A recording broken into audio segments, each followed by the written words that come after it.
This is Jeremy Einbinder for Democratize the Media. So, as if my call for YouTube to transition into an open source, user controlled, cooperative platform needed any more validation, YouTube came out with its new terms of service. You may have heard about this. It lists all of the things that may be deemed unfriendly to advertisers and therefore ineligible for monetization, which means that in order for a creator to make money off YouTube, they would need to follow these qualifications, and they are progressively more ridiculous as the list goes on. So I am going to read them to you, and you will see the problem, and you will see why we need to be the ones in control, the people making the actual videos. So, without further ado, let's get started. Content that is considered not advertiser friendly includes, but is not limited to, sexually suggestive content, partial nudity, and sexual humor. Violence, including display of serious injury and events related to violent extremism. Inappropriate language, including harassment, profanity, and vulgar language. Promotion of drugs and related substances, including selling, use, and abuse of such items. Controversial or sensitive subjects, including subjects related to war, political conflicts, natural disasters, and tragedies, even if the graphic imagery is not shown. Well, that's fucking it, isn't it? I am not allowed to make money off my YouTube videos because by their very nature, they are controversial and sensitive.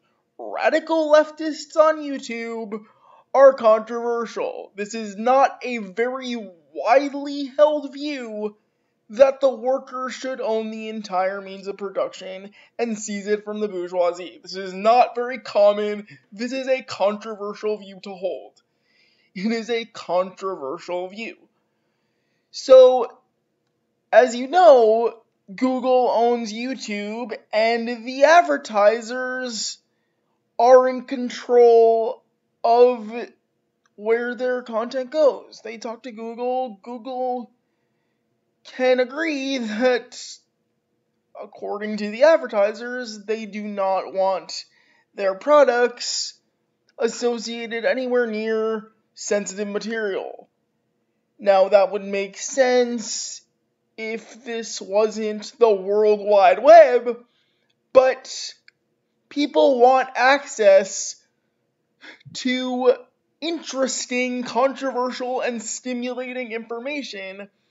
So it really doesn't make any sense that things that can be so successful in the universe of the web could not make any money. It's at the advertiser's discretion, but the advertisers do not make the content of YouTube.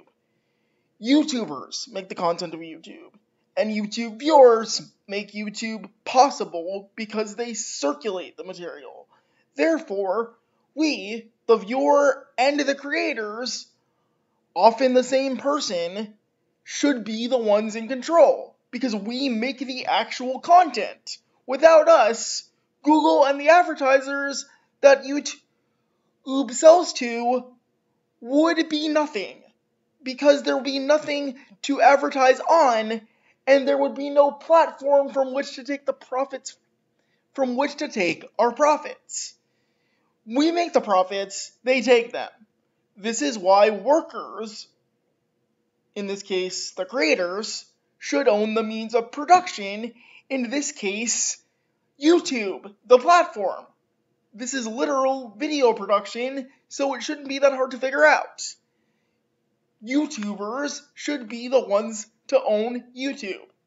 There are lots of different perspectives on this as to what an appropriate response to YouTube's new terms of service are, and one that particularly struck me was on the Jimmy Dore show. He was ripping apart the new terms of service, and he said something that resonated with me and echoed the sentiment I've been making about user control of media and worker control of media, that I think crystallizes what is necessary in terms of restructuring corporate models to fit workers' and users' needs. So let's take a look. Right. So is Noam Chomsky videos? Is he going to be allowed to put videos up? Noam Chomsky? It sounds like they basically lowered the speed limit to 15 miles an hour. And then this way they can selectively enforce. If you become too much of a headache to somebody who's got their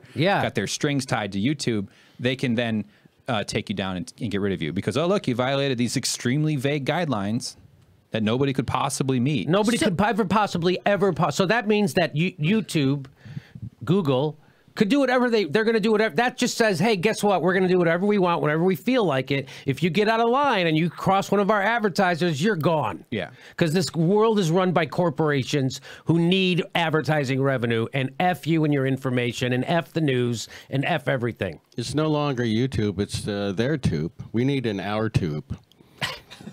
Yeah. We need an OurTube. We need an OurTube. This is the kind of language we need to be using. See, there are lots of people who understand the fundamental problem with not allowing users to be in control of their own content. But in this case, I think the Jimmy Dore and the crew of the Jimmy Dore show really made a good point and crystallized it with the term OurTube that really illustrates what needs to be done. Whether it's a new service that allows for open source communication, kind of like Reddit, except for a video platform, or YouTube turns itself over. The latter would probably be harder, but YouTube is a bigger platform, so if we can get that kind of publicity, that would help. Either way, we do need an OurTube. So let's get hashtag OurTube going and see if we and spread this idea to make sure that the creators of YouTube are the ones in control. In the meantime, I'll be here fighting. I'm Jeremy Einbinder for Democratize the Media, fighting for a media where the creators are in control. Thanks for watching.